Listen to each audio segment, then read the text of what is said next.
Assalamualaikum warahmatullahi wabarakatuh. Salam sejahtera untuk kita semuanya. Perkenalkan, nama saya Miswanto. Saya adalah salah satu dosen di program studi bimbingan dan konseling Fakultas Ilmu Pendidikan Universitas Negeri Medan. Pada kesempatan kali ini, saya akan memaparkan tentang mata kuliah yang saya ampu di program studi bimbingan dan konseling, yaitu mata kuliah konseling individual. Mata kuliah konseling individual ini merupakan mata kuliah rumpun prodi yang wajib diambil oleh mahasiswa di semester 5 yang terdiri dari 3 SKS, di mana 1 SKS teori dan 2 SKS praktik. Saya menetapkan sistem pembelajaran yang mengacu kepada DIA, Delivery, Interaction, dan Assessment. Baik, saya akan menjelaskan yang pertama adalah delivery. Mata kuliah konseling individual termasuk ke dalam mata kuliah bidang studi atau disingkat dengan MKBS. Mata kuliah ini menjabarkan secara detail konsep dasar teori dan praktikum konseling individual serta membina dan mengembangkan wawasan, pengetahuan, keterampilan, nilai dan sikap atau disingkat dengan WPKNS yang utuh dalam melaksanakan layanan konseling individual. Mata kuliah ini mengacu kepada capaian pembelajaran lulusan atau disingkat dengan CPL Prodi Bimbingan dan Konseling. CPL mata kuliah ini terdiri dari 4 aspek. Yang pertama, sikap, yang kedua, pengetahuan, yang ketiga, keterampilan umum, dan yang keempat adalah keterampilan khusus. CPL ini diturunkan ke CPMK. CPMK pertama, mahasiswa mampu menganalisis hakikat manusia dan kepribadian berdasarkan teori konseling. Yang kedua, mahasiswa mampu menganalisis konsep dasar konseling individual. Yang ketiga, mahasiswa mampu menganalisis tahapan konseling individual. Yang keempat, mahasiswa mampu menganalisis konsep dasar komunikasi dalam konseling individual. Yang kelima, mahasiswa mampu menganalisis dan mempraktekkan teknik umum dan khusus dalam konseling individual. Dan yang keenam adalah mahasiswa mampu mempraktekkan konseling individual secara face-to-face maupun online. Adapun untuk bahan kajiannya yang meliputi 1. Hakikat manusia dan kepribadian berdasarkan teori konseling. Yang kedua, konsep dasar konseling individual. Yang ketiga, tahapan dalam konseling individual. Yang keempat, konsep dasar keterampilan berkomunikasi dalam konseling individual. Yang kelima, teknik umum dan khusus dalam konseling individual. Dan yang keenam, praktek konseling individual secara face-to-face dan online. Untuk mendukung pembelajaran saya menggunakan berbagai literatur seperti bisa kita lihat pada tabel berikut ini. Ada referensi utama, pendukung, pengintegrasian hasil penelitian, dan pengintegrasian hasil pengabdian masyarakat yang berhubungan dengan konseling individual. Itulah proses sistem delivery yang bisa saya bawakan. Selanjutnya saya masuk ke sistem yang kedua, yaitu interaction. Untuk sistem pembelajaran atau mode perkuliahan, saya berpedoman berdasarkan surat Rektor Universitas Negeri Medan bahwa sistem pembelajaran diselenggarakan secara campuran atau hybrid learning, yaitu luring dan daring. Pada pembelajaran hybrid learning ini, proses interaksi antara dosen dengan mahasiswa, saya menerapkan pendekatan student-centered learning. Metode pembelajaran yang saya gunakan dengan metode ceramah, tanya jawab, dan demonstrasi. Model yang saya gunakan pada mata kuliah ini, saya menggunakan model problem-based learning, contextual learning, dan project-based learning. Untuk membangun interaksi antara saya dengan mahasiswa, di dalam pembelajaran saya membuat WA group agar dosen dan mahasiswa bisa saling berbagi informasi terkait perkuliahan. Platform yang saya gunakan yaitu Learning Management System atau LMS. Di LMS tersebut, mahasiswa diarahkan mengisi absensi kelas, membahas materi yang akan dibahas, mengumpulkan tugas, berdiskusi pada forum diskusi sesuai topik yang akan dibahas, dan mengerjakan soal latihan maupun kuis. Dengan menyediakan fitur-fitur tersebut, saya dapat melihat keaktifan mahasiswa untuk belajar aktif, sehingga dapat membantu mahasiswa mengasah dalam memecahkan masalah, meningkatkan kemampuan berkomunikasi, kolaborasi, kreativitas, dan inovatif. Ketika saya melaksanakan perkuliahan daring, saya dapat menggunakan aplikasi video conference seperti Zoom Meeting dan Google Meet. Itulah proses sistem interaction yang bisa saya bawakan. Selanjutnya, masuk sistem yang ketiga yaitu asesmen. Di Universitas Negeri Medan, setiap mata kuliah ada 6 tugas yang wajib dikerjakan oleh mahasiswa untuk mendukung tercapainya CPMK. Yang pertama, tugas rutin atau disingkat dengan TR. Yang kedua, tugas Critical Book Report, sering disingkat dengan CBR. Tugas yang ketiga, Critical Journal Review atau disingkat dengan CJR. Tugas yang keempat, Mini Research atau MR. Tugas kelima adalah rekayasa ide, dan tugas yang keenam adalah project. Dari keenam tugas ini dijadikan satu kesatuan menjadi tugas portofolio mahasiswa. Berikut rincian bobot penilaiannya. 1. Kehadiran, bobotnya 5%. 2. Ujian tengah semester, 20%. Yang ketiga, ujian akhir semester, 25%. Yang keempat, tugas portofolio yang terdiri dari tugas rutin, CBR, CGR, mini research, rekayasa ide, project. Ini bobotnya sebesar 50%. Maka totalnya menjadi 100%. Demikian yang dapat saya paparkan terkait salah satu mata kuliah yang saya ampu. Setelah ini saya akan tampilkan pelaksanaan kegiatan mengajar di dalam kelas secara luring dengan menggunakan model problem based learning dan demonstrasi. Selamat menyaksikan dan terima kasih. Assalamualaikum warahmatullahi wabarakatuh. Selamat pagi semuanya. Semuanya sehat kan?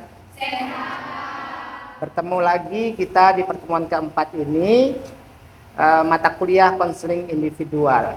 Baik, sebelum kita memulai perkuliahan hari ini, alangkah baiknya kita berdoa yang dipimpin oleh ketua kelas kita. Silakan ketua kelas kita maju ke depan untuk memimpin doa hari ini. Silakan. Baik, sebelum kita memulai perkuliahan pada hari ini, alangkah baiknya kita berdoa menurut agama dan kepercayaan kita masing-masing agar ilmu yang diberi lebih bermanfaat. Berdoa dimulai. Berdoa selesai.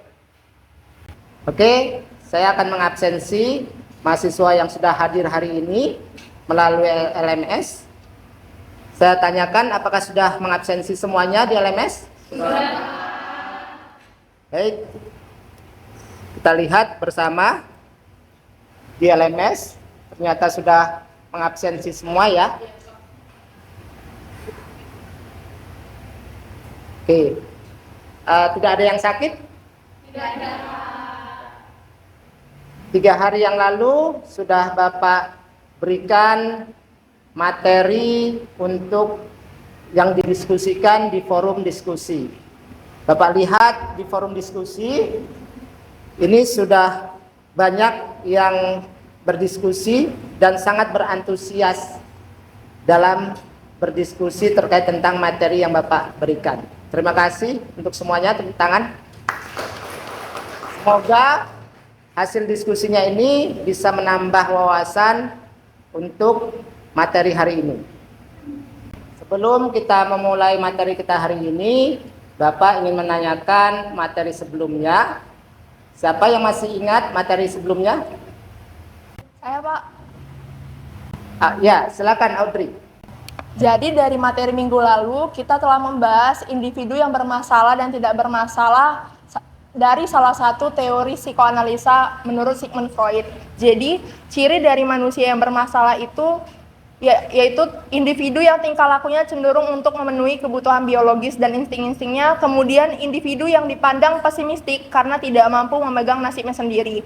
Kemudian itu ciri dari individu yang sehat itu ialah ketika individu itu mampu menjalankan ketiga aspek struktur kepribadiannya secara baik, yaitu ada ID-nya, ego, sama super ego. Terima kasih, Pak. Terima kasih kepada Audrey telah menyampaikan materi minggu lalu. Tepuk tangan untuk kita semuanya. Baik, kita akan membahas materi tentang konsep dasar konseling individual. Pada hari ini pertemuan keempat yang sesuai dengan RPS. Baik,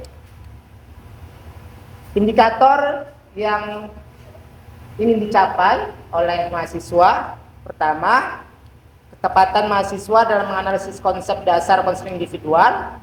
Yang kedua, mahasiswa mampu membedakan konseling kelompok dan konseling individual. Kita lanjut, ini ada ilustrasi gambar terkait tentang konsep dasar konseling individual. Siapa yang bisa menanggapi dari gambar ini? Saya, Pak. Silakan. Jadi di ilustrasi tersebut dapat dilihat bahwa yang di atas adalah bimbingan klasikal karena dia bimbingannya terjadi dalam kelas. Yang sebelah kanan adalah bimbingan kelompok karena konselingnya lebih dari satu orang atau dapat dikatakan 8 sampai 12 orang. Nah, sebelah kiri itu baru dikatakan bimbingan konseling individual karena hanya terdapat satu konseli dan satu konselor saja, Pak. Seperti itu. Terima kasih. Terima kasih kepada Renata telah menanggapi gambar di depan ini. Tepuk tangan untuk kita semuanya. Baik, kita lanjut materi berikutnya. Ini terkait tentang apa itu konseling individual. Menurut Samuel Glading, konseling berfokus pada membantu individu melakukan perubahan. Di dalam konseling itu membantu individu yang ingin berubah. Prayitno, konseling adalah proses pemberian bantuan yang dilakukan melalui wawancara konseling oleh seorang ahli disebut konselor kepada individu yang sedang mengalami suatu masalah. Ini disebut konseling yang bermuara pada teratasinya masalah yang dihadapi oleh klien. Jadi proses bantuan juga. Baik itu Glading, Prayitno, ini menyatakan konseling itu proses pemberian bantuan. Selanjutnya, Sofyan Willis, konseling individual mempunyai makna bahwa pertemuan konselor dengan klien secara individu agar dapat mengantisipasi masalah-masalah yang dihadapinya. Dari konsep pengertian konseling individual ini, ada yang ingin bertanya? Saya, Pak. Silakan, Ira. Terima kasih, Pak. Nah, tadi kan Bapak kan menjelaskan bahwasannya konseling individual itu adalah proses bantuan konselor kepada konseling. Nah, pertanyaan, sebelumnya kan Pak, kalau di sekolah itu ada namanya guru BK kan Pak, bukan konselor. Jadi yang ingin saya tanyakan, apakah guru BK di sekolah itu bisa juga melakukan layanan konseling individual seperti konselor? Terima kasih, Pak. Terima kasih, Ira, sudah bertanya. Menurut Permendikbud nomor 111 tahun 2014, di situ sudah dijelaskan perbedaan guru BK dengan konselor. Guru BK adalah tamatan S1 bimbingan dan konseling, sedangkan konselor tamatan S1 bimbingan dan konseling ditambah pendidikan profesi. Jadi guru BK dan konselor itu berhak melakukan konseling individual di sekolah. Kita lanjut ya. Berikutnya konseling individual bertujuan. Tujuan umum, ada tujuan khusus. Tujuan umum yaitu pengentasan masalah klien, dengan demikian fungsi pengentasan sangat dominan. Melalui layanan konseling individual, klien memahami seluk-beluk masalah yang dialami secara mendalam dan komprehensif, serta positif dan dinamis pembahasan dan pemecahan masalah pribadi yang dialami konseling. Ya. Selanjutnya Permendikbud nomor 111 tahun 2014 pasal 3 mencantumkan bahwa layanan konseling bertujuan membantu konseli mencapai perkembangan optimal dan kemandirian secara utuh dalam aspek pribadi, sosial, belajar, dan karir. Jumlah anggota ini sangat berbeda, konseling kelompok ada 10, sedangkan konseling individu ada 1 orang. Fungsi, ajas, materi, format kegiatan, pengaruh kegiatan. Ini ada banyak ini indikator perbedaan konseling individual dan konseling kelompok. Kita lanjut proses selain konseling individual. Ini ada penerimaan terhadap klien, penstruktural, volume bicara, posisi duduk, teknik umum dan teknik khusus. Baik, kita akan mendemonstrasikan terkait tentang proses layanan konseling individual yang terdiri dari penerimaan terhadap klien dan posisi tempat duduk, posisi duduknya, ya. Oke, silakan yang saya panggil itu ketua kelas sama Yemimah, maju ke depan.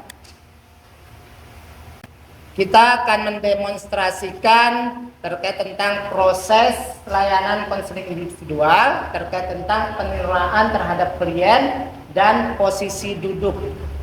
Ya, silakan Andika sama Yemimah. Ya.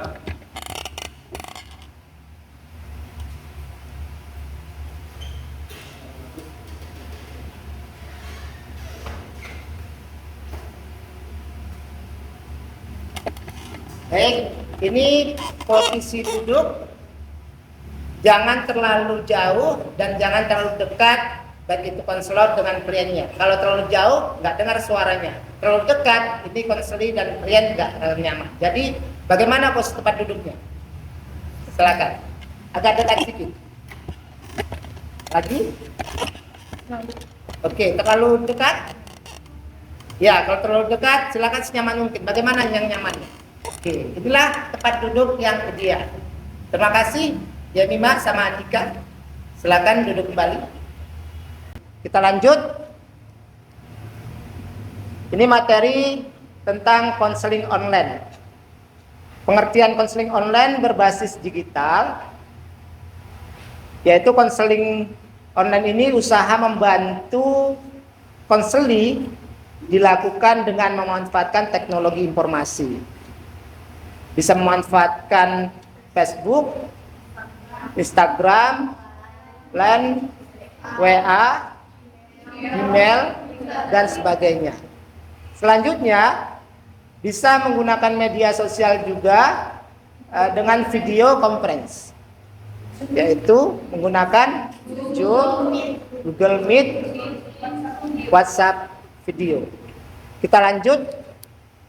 Ini Bapak ingin menampilkan masalah di lapangan, silakan nanti dianalisis berdasarkan kelompok ya, berdasarkan materi yang sudah kita bahas tadi.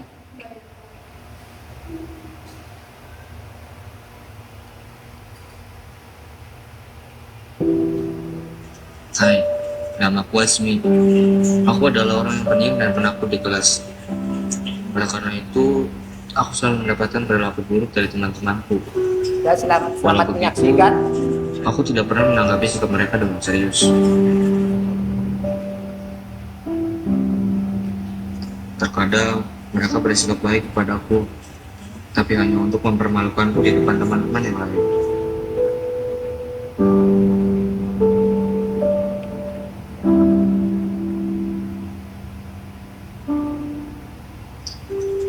tidak hanya saat berangkat sekolah, di dalam maupun di luar kelas. Aku selalu mendapatkan perilaku yang buruk dari teman-temanku.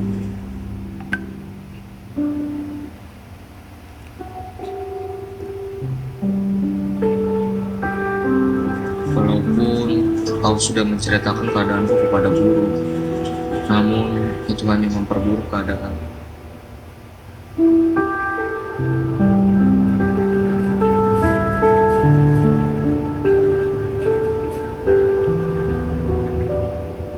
Mereka menjadi semakin membenciku dan semakin ingin menindasku.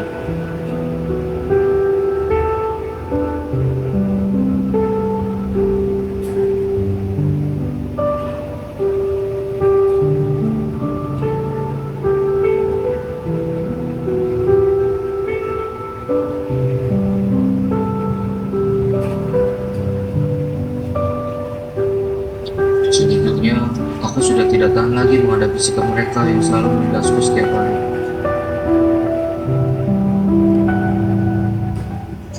Di saat aku membutuhkan seseorang untuk berbagi cerita, namun aku sadar aku tidak mempunyai seseorang untuk diajak berbicara. Bahkan keluarga aku pun tidak peduli lagi denganku. Dan pada akhirnya,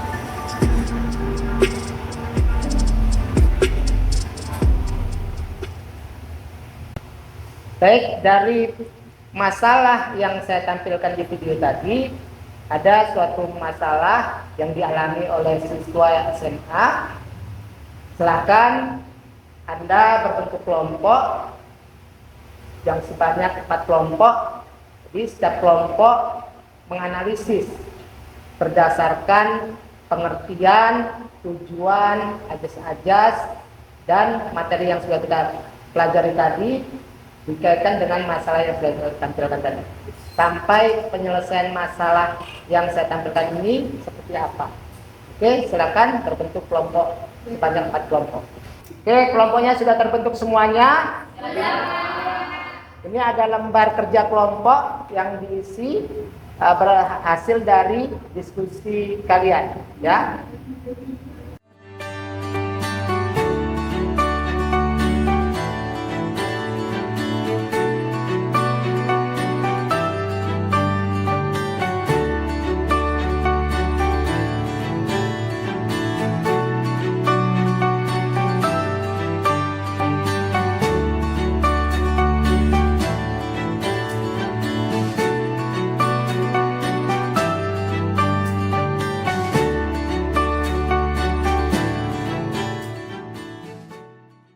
Sudah selesai semuanya diskusi? Sudah.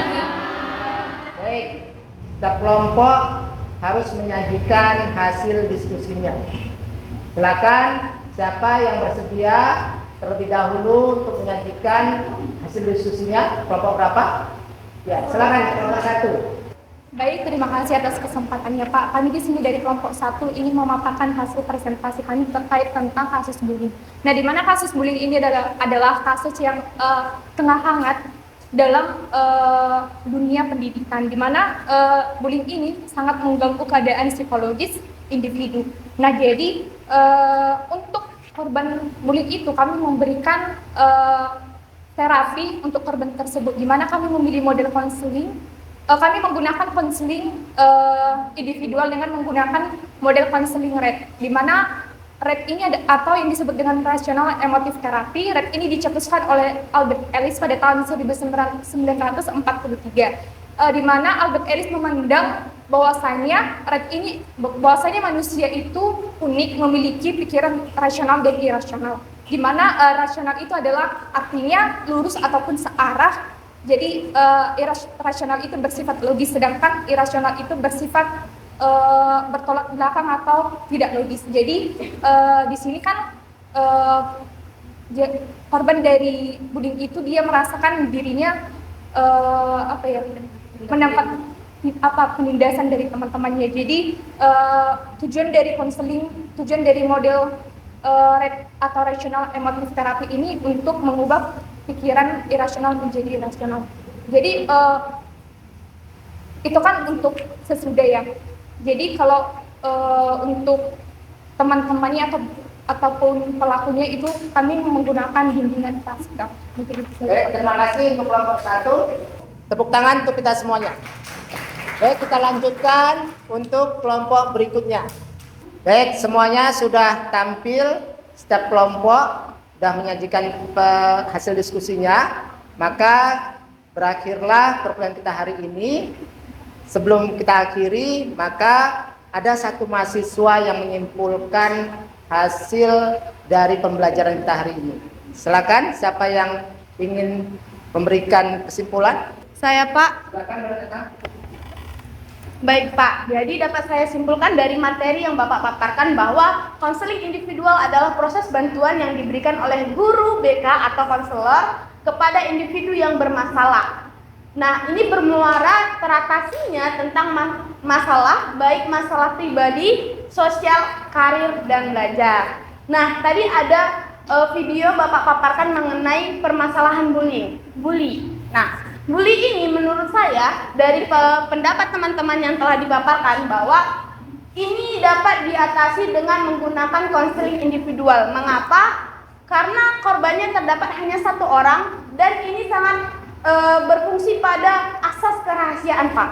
Kenapa? Karena biasanya korban bullying merasa malu dan terkucilkan ketika dia diketahui oleh orang lain dia mendapatkan tindakan bullying. Jadi konseling individual ini sangat bermanfaat dan sangat untuk tujuannya tadi mengentaskan permasalahan yang terdapat pada klien tersebut, Bapak. Jadi di sini sangat diharapkan nantinya guru BK atau konselor dapat memberikan asas-asas yang ada terdapat pada konseling individual, Bapak. Jadi kayak seperti asas manfaat, asas kerahasiaan, konselor dapat merahasiakan apapun yang permasalahan terhadap konseling tadi, Pak. Jadi selain dari korban, nah pelaku juga mendapatkan konseling, Pak. Di mana konseling itu adalah konseling kelompok karena pelaku tadi terdapat lebih dari satu orang.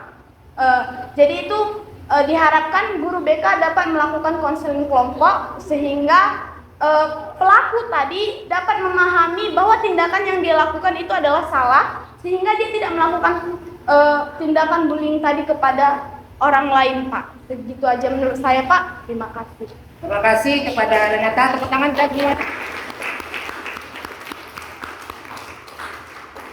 Terima kasih kepada Renata telah menyimpulkan hasil diskusi kita hari ini.